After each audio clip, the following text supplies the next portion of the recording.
guys, it's Kevin here in Japan on the jlandkev channel, and I got tagged in a video game today, a video tag game on YouTube by the AndySan, and the AndySan also mentioned that he knows that I don't like these because I don't participate in these. I think it's just because I've been on YouTube for a long time, and this is kind of something that I did back in the early days of my time on YouTube, and I just haven't done in years. It's kind of that old man, get off my lawn, kids, kind of attitude about YouTube, I suppose. These tag games are for the younger kids. Arr.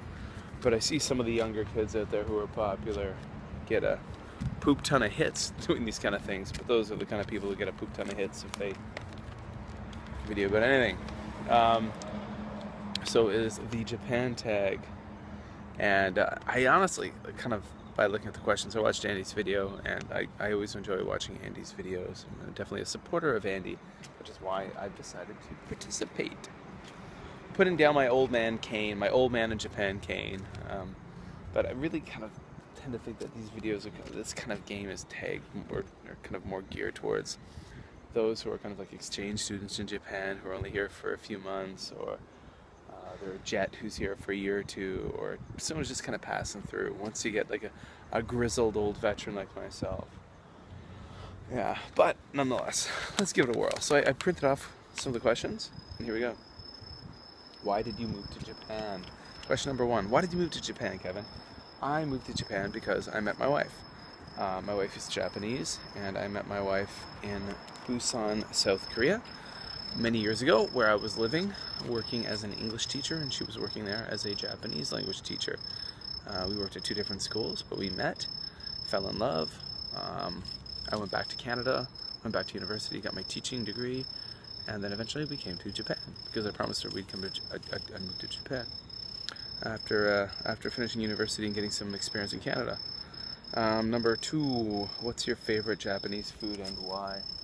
I would have to say that my favorite Japanese food, very simple one, very healthy one, is actually buckwheat noodles, or soba, or sometimes people call it o-soba. Now, not all buckwheat noodles are equal.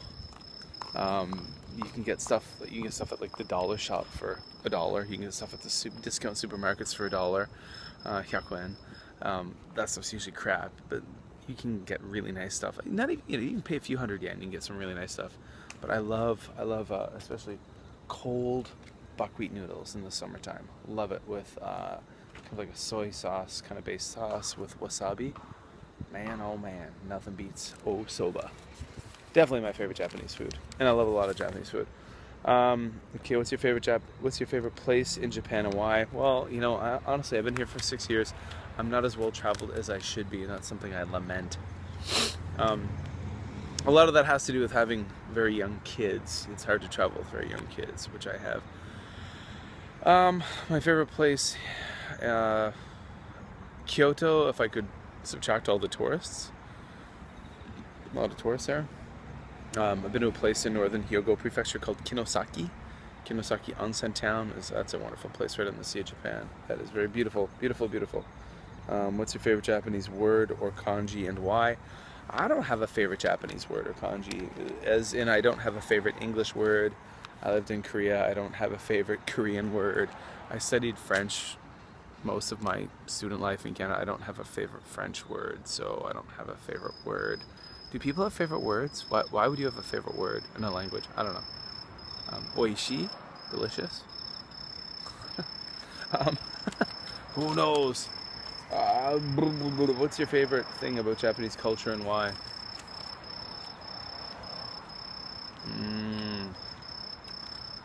What's your favorite thing about Japanese culture and why?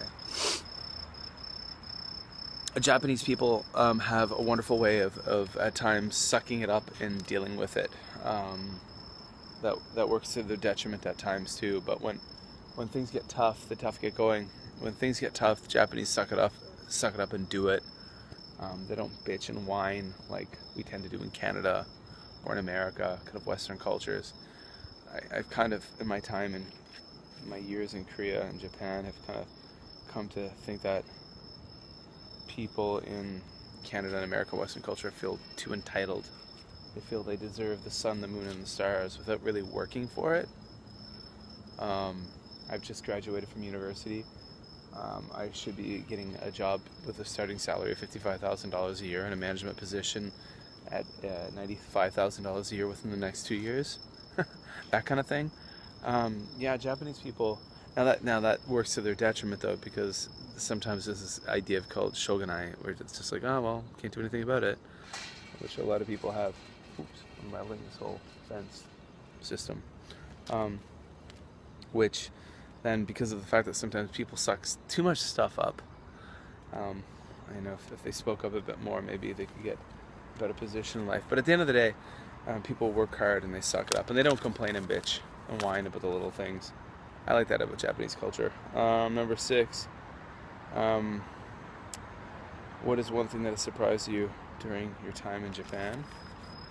I was always led to believe, before I came to Japan, that Japan was an incredibly efficient culture where people got things done and they're very productive. That's why they were so successful.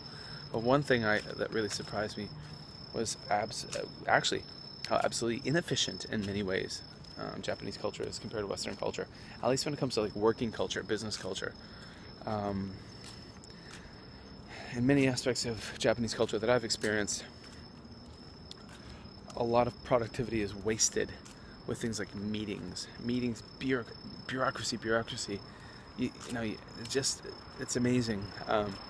Just time that could be used doing productive things is wasted doing meetings, talking about stuff, talking about doing things instead of doing those things.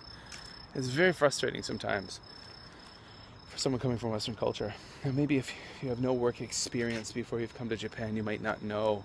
But I myself, I worked in IT before I came to Asia. And I mean, if there's any work culture that is all about efficiency and time is money, it's the information technology sector. And it's just that, that drives me mad. It's maddening, absolutely maddening. But what I have realized is that is part of the culture and I can't change it. So if I bitch and complain, I'm just going to have people turn against me and not like me. So I just suck it up and deal with it. Have I picked up any Japanese habits? So I suppose you don't really put this in perspective maybe until you go back home to your home. Whoa. And I think I've become less aggressive. That's what it is. I've become less alpha male. That doesn't really get you anywhere in Japanese culture. Being alpha is just going to get you in shit and get you kind of pushed off to the side, and people don't want to deal with you. It's definitely a great way to sink your career in Japan if you're going to be an alpha male. Maybe that works in Canada or America, but it doesn't work here. So I think I've become more polite. I've definitely become more polite and more sedate. Number 8, where's the next place you want to travel in Japan and why? I would really like to go to northern Honshu on the western side, like Niigata, Akita. I would love to go up to that area. And I would love to go to Hokkaido. I've never been to Hokkaido. I would love to go to Hokkaido. It looks great. If you could start your life again in Japan, is there anything else you would do differently?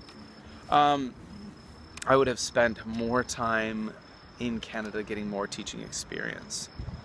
Yeah, I probably would have spent more time, a few more years teaching in public schools in Canada before I came here, and that would have been a real nice feather in the cap on the resume and made me more marketable for better positions. We'll just say that. And if you could start your, is there anything? What's the best single piece of advice you have for first-timers in Japan? My single piece of advice for you would be, Japan ain't where you're from, okay? Japan ain't America, Japan ain't Canada, Japan ain't Australia, New Zealand, and ain't England. Japan is completely different, and you gotta realize that. So don't say, in Canada we do things this way, why don't they do it here? In America we do this. Don't compare it. Don't say like Japan is wrong because they do things differently. Because because it is a different country, it's a different culture, and it's a culture much older than your own. So it's just different, and you have to realize that when you move to a different country, a different culture, you have to surrender yourself to that fact that it is different, and you have to adapt. They don't have to adapt to you. If you think they have to adapt to you or change to you the way you think things should be, you're full of shit. You're really full of shit. You're naive. Yeah, so in other words, have a really open mind. Don't compare things to your own country. It's just, yeah, it's different. And that's my advice I would give to you. You know, I don't know who to tag in this. It's really hard for me because most of my old grizzled veterans of YouTube friends don't do the tag games either. Let's see. I'm gonna throw this tag to two of my newer YouTube friends, Higgins in Japan and Ben Mortensen. Okay, Ben, Mr. Higgins, do it up. Try the Japan tag questions. Links are below. The questions are all below. I'm just gonna copy and paste from Andy. I'm not gonna copy and paste his answers. Might not even take the time to type my own answers in. But there you go, guys. Take care. Hope you found that enjoyable somehow. Alright, night from Japan. Sunday night here, Sunday evening. Out for a walk. In my quiet neighborhood that has a lot of crickets, huh? Isn't that wonderful? God, I love that. I love the sound of crickets, man. So nice. Alright, check out all the information down below in the information box. Later.